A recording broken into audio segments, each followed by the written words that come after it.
Dito tayo ngayon sa isang liblib na lugar na meron tayo dito pupuntahan na ginhukayan daw na malalim.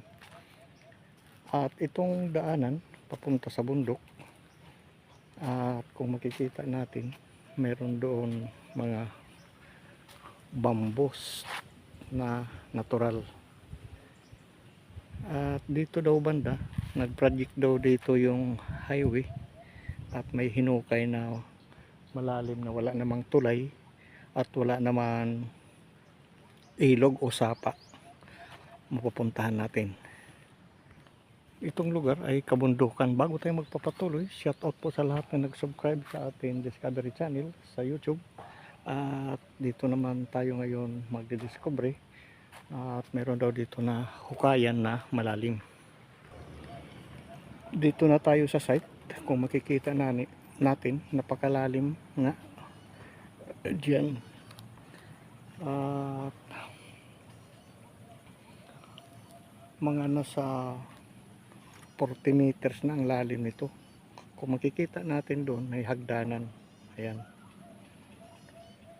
Bali, ang paghukay nila pa-islanting papunta dito sa puno ng mga bambos. Ayan. At kung makikita natin, ayan, yung mga tama ng backhoe. At meron pang mga bakas. Napakalalim itong portion na wala naman dito sapa, wala namang project, kung di hinukay lang ng malalim. Ayan dyan. At dito mayroon daw sa kabila pinakatanil. Di natin alam kung sa mga noong kapanahonan pa ng mga Pilipino o sa Japanese. Dito sa portion sa baba ng hinukayan, mayroon dito malaking kahoy at saka bato. Ang tawag dito nito na puno ay tanag. Ewan ko sa iba kung ano ang tawag sa mga ibang lugar. At medyo may katandaan na po ito. Dito banda, sabi daw, mayroon daw dito daanan or pinakatanil. At kung makikita natin, ayan, may mga malalaking bato sa ilalim na kariprap. At mayroon nga dito, wala naman tubig. Kung makikita ito, i-step tayo. Nakapiles ito ng mga malaking bato. Oh, malalim. Ito yung daanan papunta dito. At mayroon ditong box. Ayan. At naano na sa tubig. Pag maglakas ang ulan, nakalkal siya. Lapitan natin. Oh. May butas, mayroon makamandag dito. Ayan, sa ilalim. Mayroon siyang naka-reprap. At mayroon siyang lapitan natin. Mga natural siguro na mga nakasulat dito. Ayan. Mayroon siya dito mata. At mayroon 1. At ito. Mayroon siya naman parang letter B. Nakaturo diyan yung ulo nito.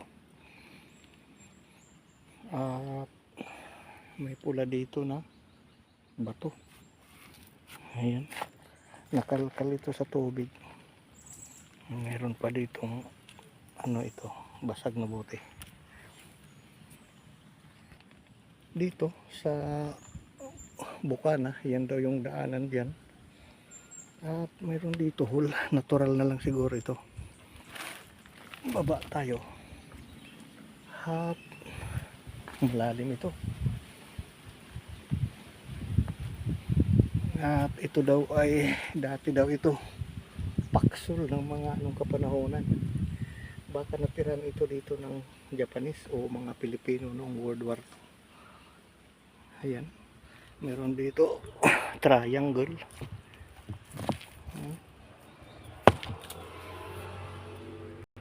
At dito yung lagusan papunta doon sa binutasan nila nga malalim sa kabila, sa gilid ng bundok, yung puno ng kawayan.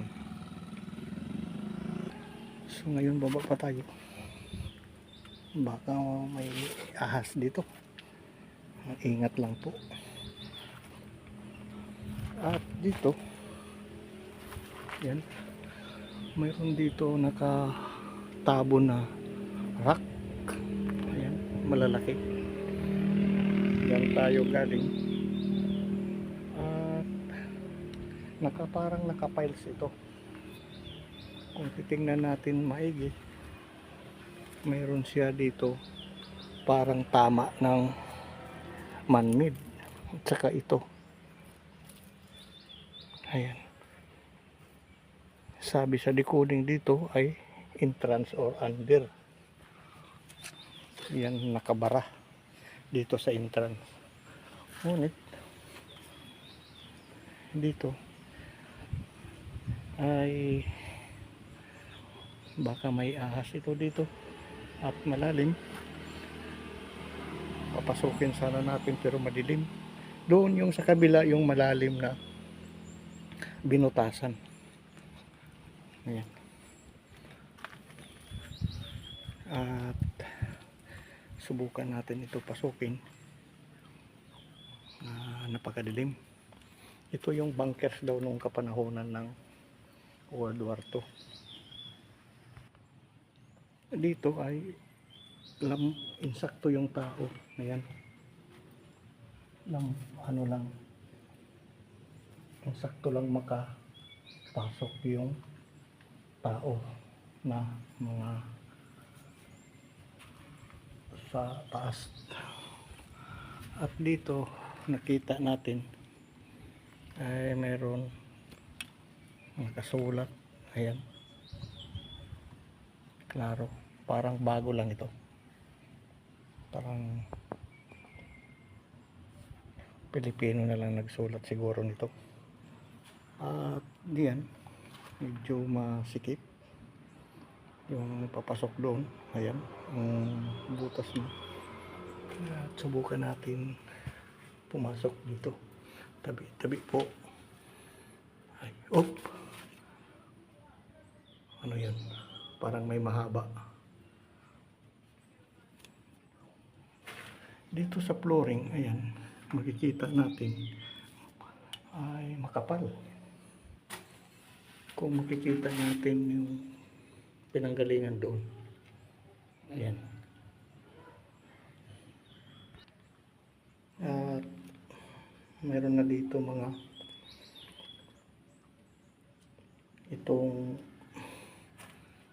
parang mga basura siguro po, ano ito, sa tubig dala. At madilim, makikita natin zero visibility. Meron dito, ayan, parang bungo. Up. Ayan. Itong tunnel na ito may kahabaan na mga 30 meters. Ayan. Ayan. At ito yung malalim na hinukay diyan. Doon tayo galing kanina sa taas diyan. At ang lawak mula diyan.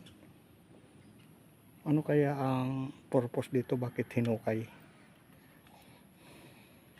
At ito ay na-discover natin dahil napuntahan itong lugar sa kaibigan na mayroon dito hinukay.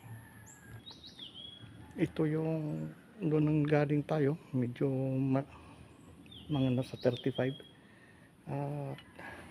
Malapad yung bunganga, pero dito ay bundok na sa side. May madilim dito nga portion. At parang may nakita tayo doon na parang bungo.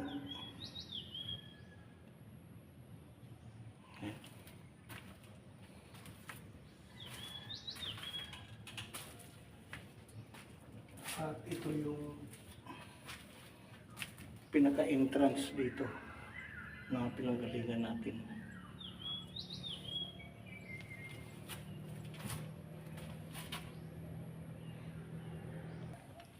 Dito sa side mga ka-discover, malapit dito sa entrance papunta doon sa butas ay mayroon tayong ispatan na bungo. Ayan. At ano kaya itong klase? Parang malaking ahas ito. At nabulok na lang dito sa loob. At diyan yung pinanggalingan kanina. So dito sa pinaka-tunnel na ito na maiksi lang, ito yung pinaka-exit na binutas ng malalim at doon naman yung pinaka-entrance. At babalik tayo at tapos na tayo dito sa exit at babalikan natin dito yung mga rocks na nakapiles. Ito na yung entrance, yung pinanggalingan kanina, at ito yung nakapiles sa mga rocks. At medyo maulan na at ayan doon sa kabila ang exit sa tunnel na ito dito sa bundok.